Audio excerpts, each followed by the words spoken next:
Ladies and gentlemen, it's my great pleasure for the next segment of the Quantum Leap business show going around the world, 24 hours non-stop, to have the next segment and introducing a gentleman that if you don't recognise immediately, you certainly will by the time the interview's finished. But lovely to meet today, Devon Harris, and most people will know him from the film Cool Runnings. Devon, hello and welcome to the show. Hey, John, thank you for having me on Quantum Leap. Looking forward to chatting. Devon, growing up in Jamaica as you did, and we can get into the circumstances in a while, where cricket and athletics and other sports like that are so popular down there, and you guys are brilliant at it. What on earth made you choose to get into bobsledding? I tell you, I did not choose bobsledding, John. In a way, it chose me. And I know it sounds a little cliche, but that's exactly what happened. I grew up playing football. I live in America now where people call it soccer. I played a decent game of cricket when I was younger, but that little ball goes way too fast for my liking. And I settled on athletics, actually. I was a middle distance runner, 800, 1500 meters. My idol was Sebastian Coe. That was a guy I looked up to and had aspirations of competing in the Olympics in those events.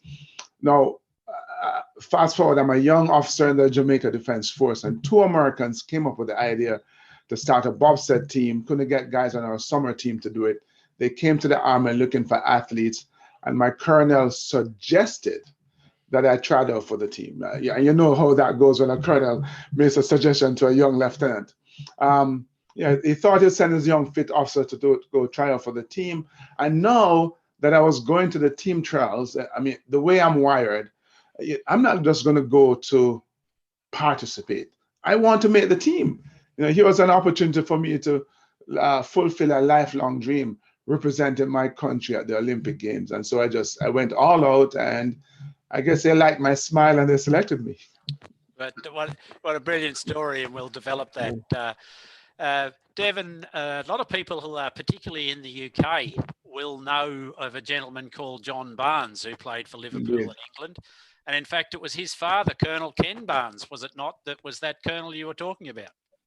Yeah, no. So Colonel Barnes didn't command me directly. So the colonel I was speaking about was my commanding officer. But Colonel Barnes was so instrumental in Jamaica bobsleigh. I would argue that without him, there's no Jamaica bobsled.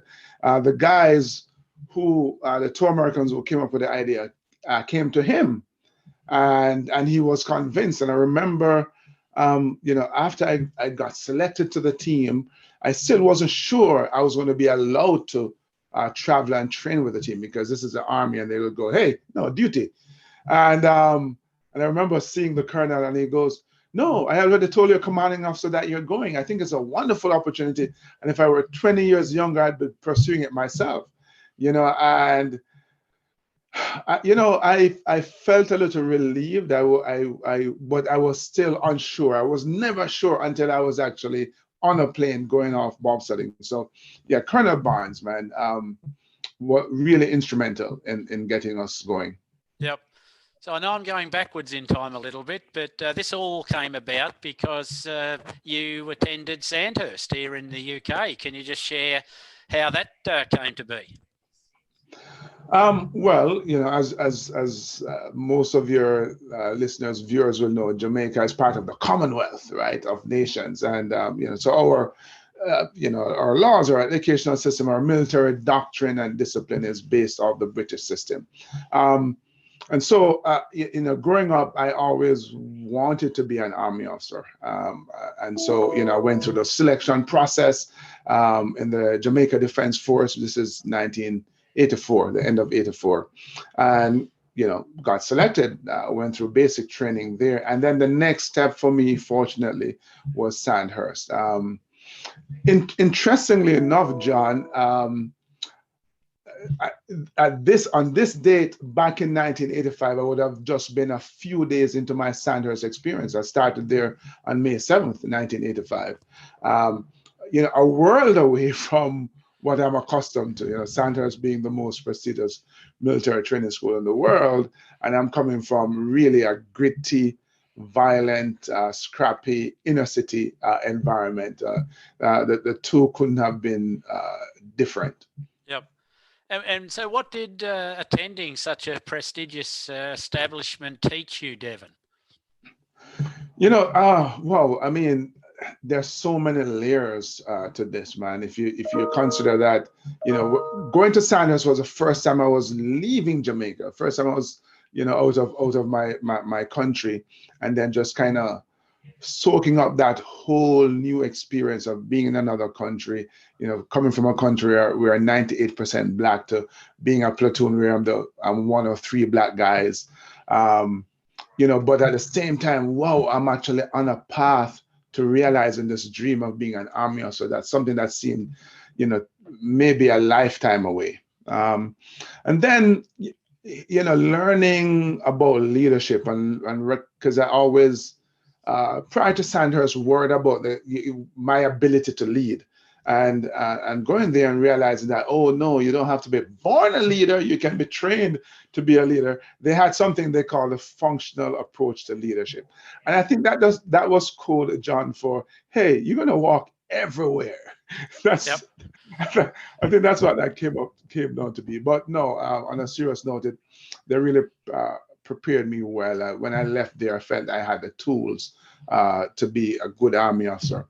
Then there were those experiences and lessons that weren't necessarily immediately applicable to the military in every way, but really proved useful later on. And so I think back to my early days of bobsledding and how challenging, how taxing that was physically and mentally. And during those moments, I would go back to Sandhurst. I would go, oh yeah, because we had these really long periods of intense physical activity with very little rest. And so I'd go back like, oh, I've seen this movie before. I'd go back to Sandhurst, and that would help me to get through the process. And then being in the Olympic Village, 1988, the world was a very different world in a way. We're at the height of the Cold War. I'm a newly minted army officer where we were taught that everyone behind the Iron Curtain was evil. And here I am in the Olympic Village, killing the Pac-Man, so I'm dating myself there. Yeah. And, off to my left is a guy from East Germany. Off to my right is a guy from Poland, and they're playing their video games as well. And it just kind of in that moment dawned on me like, we have so much in common. We share the same human aspirations. They're there to represent their country and do their best, and we suffer from the similar human frailties, and so really the only real difference between us is ideology. Yep. And it's not even ideology that we formed, it's one that was impressed upon us. Yep. So having that Sandhurst experience and then being in the Olympic Village, you realize that, whoa, there are all these different sides and nuances to life and the world at large. Yes, interesting experience, and I think a lot of people can relate to that. So with that, Devon, did you use any of that? I know you have a very successful speaker business and a keynote speaker business nowadays. So do you use any of that Sandhurst or any of the sport training philosophies to help you in business generally? Absolutely. I mean, I'm sure there are lots of speakers who have the privilege of speaking from their personal experiences. I'm one of them. And so when I step on stage and I'm speaking to a group, I'm not, regurgitating something I read in a book. I'm talking about experiences. So I get to talk about leadership. Using my experience at Sandhurst, my experience in the Jamaica Defense Force as an officer, my experience as a team captain for an Olympic team, or teamwork, or diversity, right? Those are themes I kind of mentioned earlier, or pursuing the dream, overcoming obstacles, persistence, which is kind of my story of going from a gritty inner city environment to the most prestigious military training school in the world. And there are so there's tons of lessons in there and insights that I get to apply to the business world, apply to my own life, apply to the business world, and I think I've been able to inspire some people to push to their own great heights as well. Yep. And it's been a truly interesting and lovely story, and it all began in a very deprived environment, didn't it? I know you've mentioned it a couple of times, but people from this country can't imagine the environment that you actually were born and grew up in. Can you just briefly describe that and probably why it drove you? Interestingly, John, I grew up in a place called Olympic Gardens. Go figure, right? Destiny. I don't know. I think I was destined to be an Olympian, but yeah, I joke all the time here in the U.S. because they'll have these ads, the Jamaican Tourist Board, promoting Jamaica, and they'll have an ad that says, "Come to Jamaica and feel all right," and they'll show, beaches and just, greenery and, just amazing venues in Jamaica, which we absolutely do have. Yep. But I always joke, I'm like, they're not talking about my neighborhood, which, as I said, was, gritty, violent, impoverished. It's a challenging environment in which to grow up, and not, if you can imagine being in an environment where you look around and there's not much there that suggests that success is even possible for you. And perhaps the thing that helped me to get out of there was just a refusal that was my fate in life. And I remember at about 13 years old, the boys that I grew up with in the old neighborhood, they would, describe themselves as sufferers. Yep. And it was, even today, after all these years, it just feels so burdensome, man. And I remember at 13 years old, it was in the summer, I woke up one morning, I'm like, hey, I'm translating this from Patois now. I'm like, we're not friends anymore. And I just kind of separated myself from them. And I spent, quite frankly, most of my time in school, from ninth grade all the way through to the end. I was in school 6 days a week, of course, the regular 5 days. And on Saturday, I was there doing track and athletics or French festival or school challenge, which is kind of a quiz team that my school had. I did everything I could to keep myself out of that environment and a different one that would keep me focused, because the goal was to get to Sandhurst. Yep. And it just shows that it is possible, because there are so many people around the world that find themselves in that environment and fall in with the wrong crowd and remain in that environment, and even worse. And you must be an inspiration to some of the people if you ever get back there and speak in. I don't know if you ever do that in their schools or what have you. So I actually have a foundation, the Keep On Pushing Foundation, that we do work at my old elementary school, in particular my old primary school for my British friends. And a big part of being an effective speaker, in my opinion, is authenticity. You have to be real. And hey, I can't be any more real, any more authentic than when I'm in that school speaking to those kids. I'm like, hey, I used to be in these very classrooms. I used to run around the schoolyard, and and I've gone to almost every continent. I'm no interest in going to Antarctica, actually, but bit cold for a Jamaican. Yeah, exactly.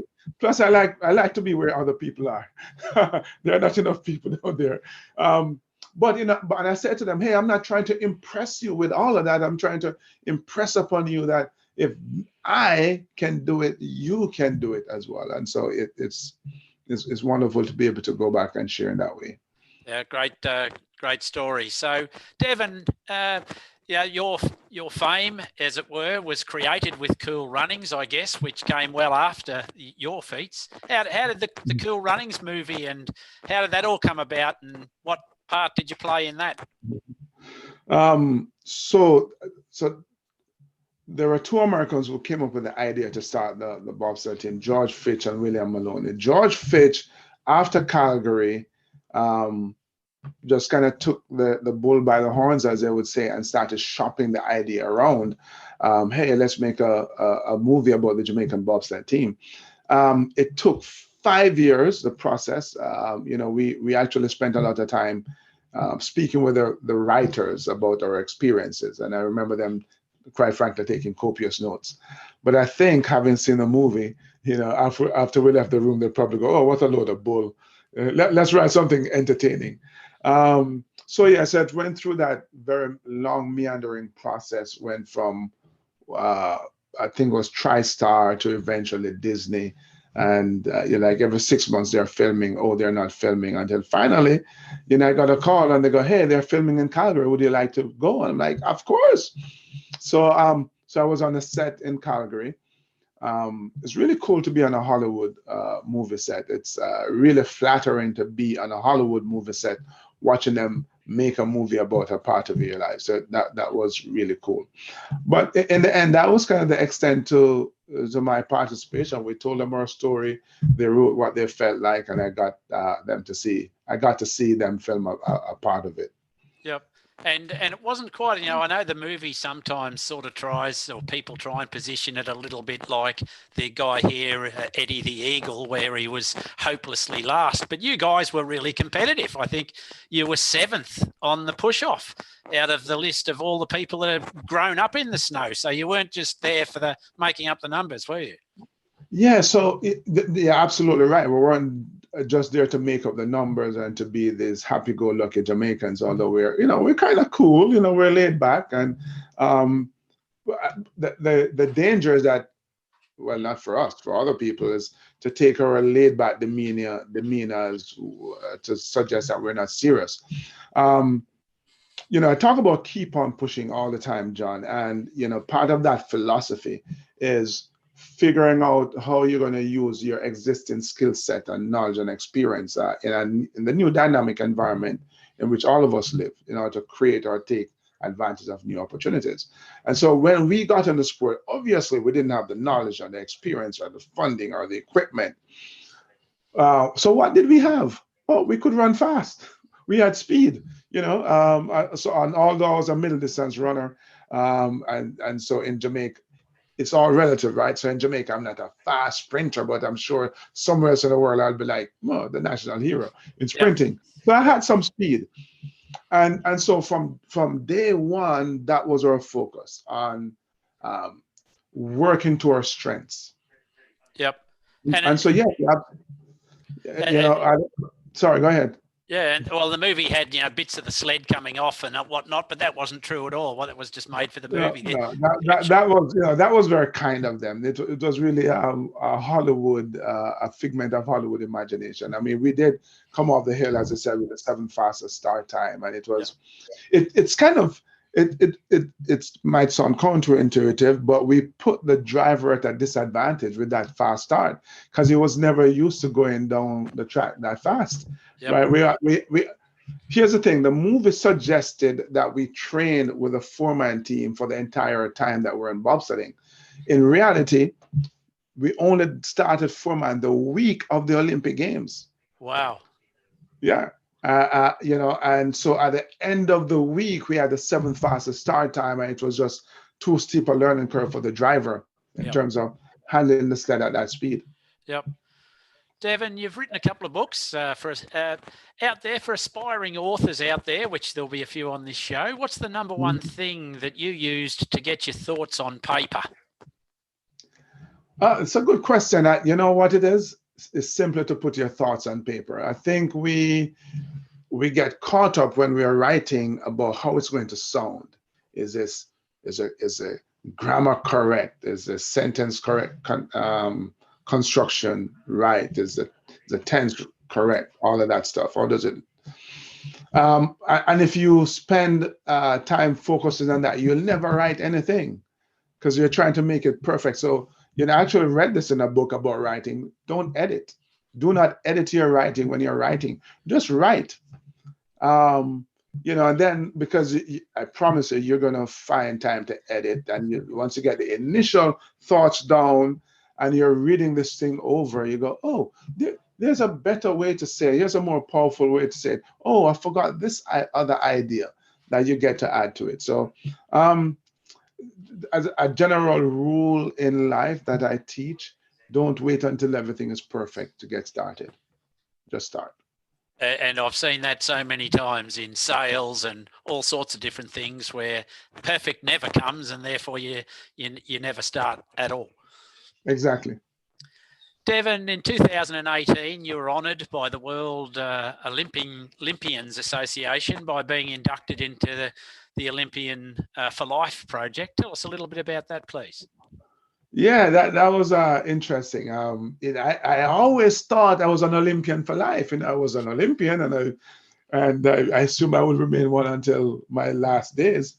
But the World Olympian Association started a program in Rio where they inducted 5 summer Olympians into this Olympians for Life program. And then in Pyeongchang 2018, they selected 5 Winter Olympians, and I was fortunate to be selected amongst those initial 5 for the work that I've done. The charity work that I've done. It's always gratifying to be recognized. I think it's really gratifying and flattering to be recognized by your peers. Your peers are perhaps your toughest critics, and for them to recognize that you're doing something that is worthy of recognition is really cool. It's very flattering, and I completely appreciate the honor. Yeah, that's it. Certainly is an honour. So, Devon, you've also, as I say, do a lot of public speaking and whatnot, and we've also got a lot of aspiring speakers, keynote speakers, and people that deliver messages to audiences of all shapes and sizes that will be on this show. Mm-hmm. Well, what are the couple of, if you had 1 or 2 top tips on delivering a great keynote, what would they be? Oh, you asked me earlier about what I learned at Sandhurst. Here's something that I talk about all the time: the 7 P's. Don't forget those, the 7 P's. They taught me this at Sandhurst. Prior, preparation, and planning prevents piss poor performance. And so you have a speech to give, prepare, put the work in. It's kind of like what athletes do, right? Because when you put the work in, first of all, you're not cheating. You're making sure that you're ready. You're going to go give your audience the best effort that you have. Oftentimes we get on stage and we get sidetracked. We lose our train of thought. It's always easy, I find, to come back when you have been prepared. Because you get to step on stage with a level of confidence that says, I'm ready.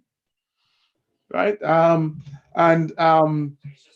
mentioned being authentic. I think the most powerful way any of us can show up in the world is by being authentic, by being true to ourselves. Just think about the number of times you have met someone, really nice guy, really nice girl, and you go, I don't know what it is. I can't put my finger on it, but there's something off with that person.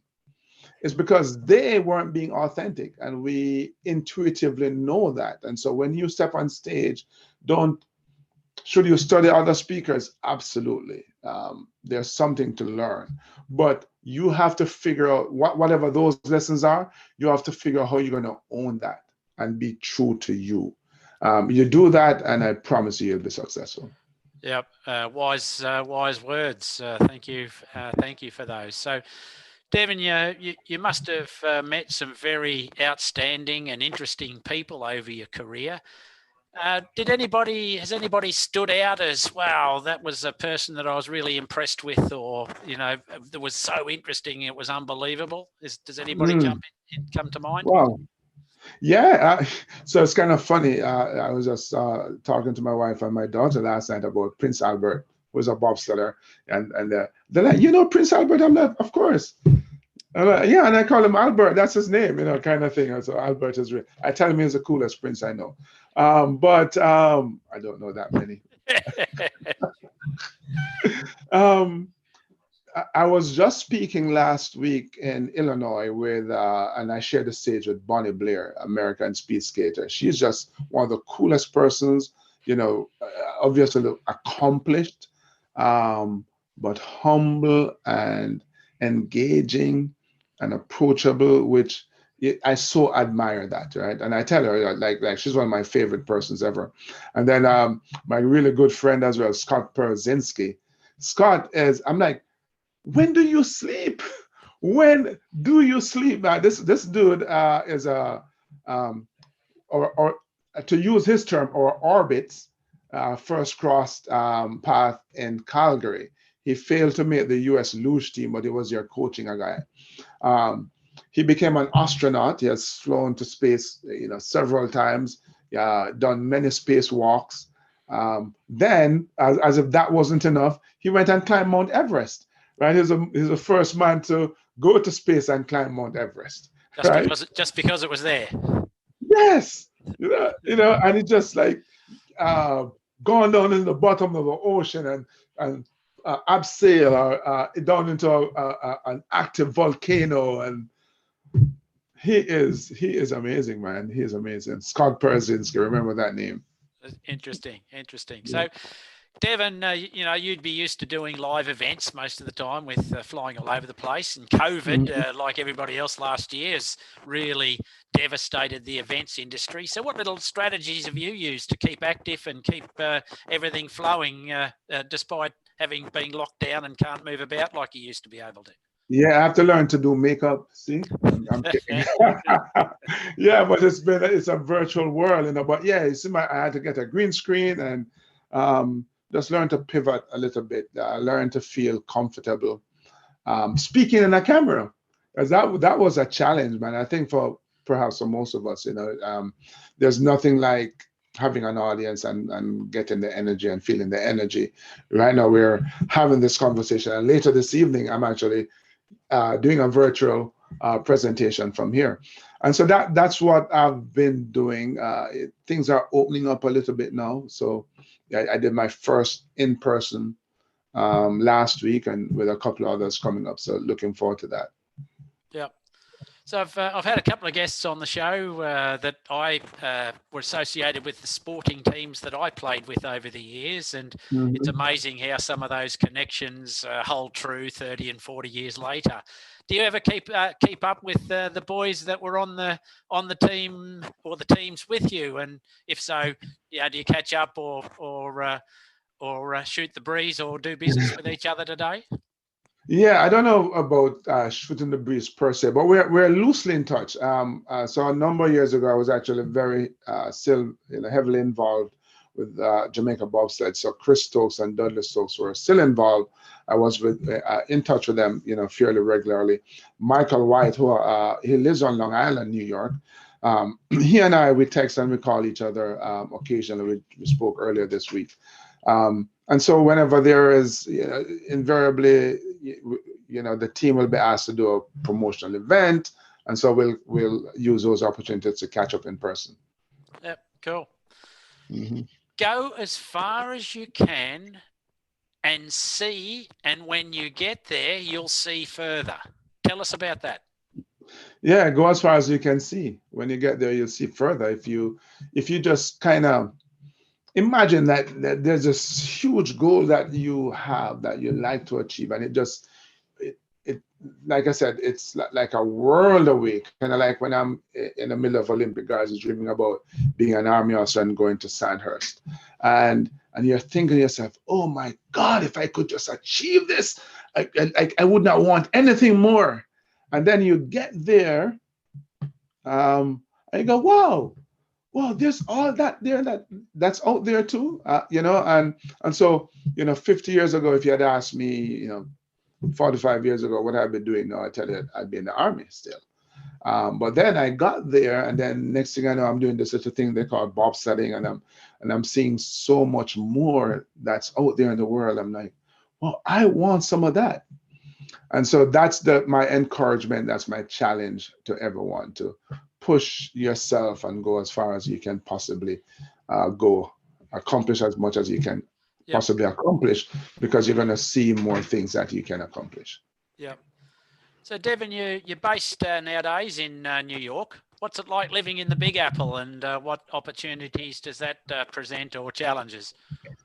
I used to live in the Big Apple. I live just north of the city now. I live in the burbs where it's nice and quiet. But it's amazing to have lived and lived so close to New York. When I go elsewhere, I have to remind myself that New York is not the norm. It's just a beast unto its own. But it's wonderful living here, and I travel for work, as it were. And so it's great to have 3 airports at my disposal and tons of flights. So I love being here. And it's only 3.5, 4 hours from Jamaica. Yep. Yeah, and in the same time zone, so keep track with everybody. Yeah. So, Devon, if you had your life over so far, if you had a chance to reset, is there anything that you'd change or increase or decrease? I'm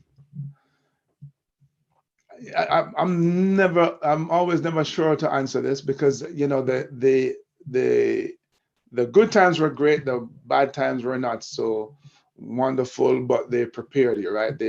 All of those mosaic of experiences have come to create this.